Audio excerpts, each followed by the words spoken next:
What is community-supported agriculture?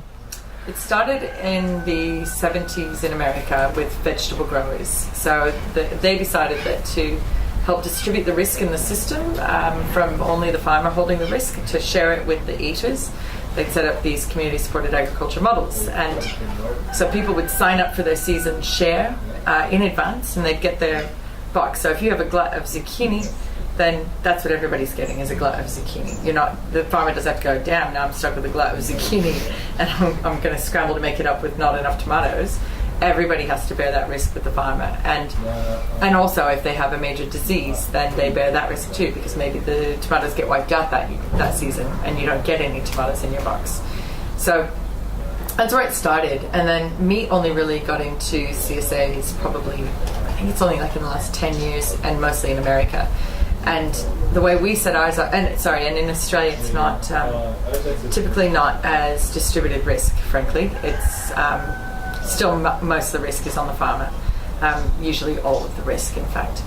But what it does is create security of income. So rather than every month wondering whether you're going to sell everything, or wondering for us like how many animals to slaughter based on how many orders do we think we're going to get, we have a known number. So we have 38, actually I just got 2 months, 40 members of our CSA. About a third of those have opted to pay the 6 or 12 months up front. And it just kind of worked out this way. We didn't engineer it. So about a third have paid up front. That's great because our feed costs are up front. So it helps us cope with before the sale while we're growing the animals. But about 2/3 are paying monthly, and that's great because it keeps our cash flow healthy.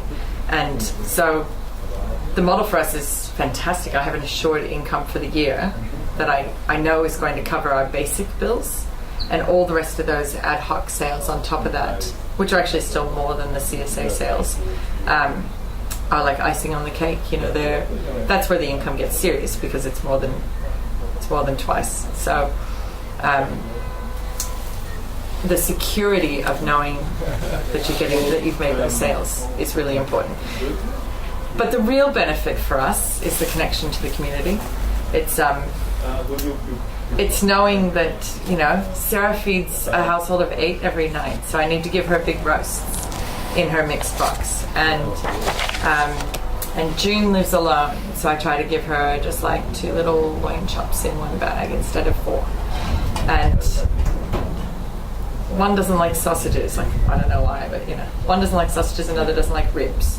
And so getting to know those things about them, and catering for them, and little treats for certain things, and if they've got kids, make sure a little extra on the sausage side, or those connections are really great. And then the feedback they give us too, oh my gosh, it's great. They'll apologize and say, oh, the shoulder was a bit fatty this month, is there something going on? And I'll say, yeah, well, that pig was a bit older, so it ended up fattier. And they'll go, oh, that's really interesting. So now they've just learned something about what happens in pigs growing.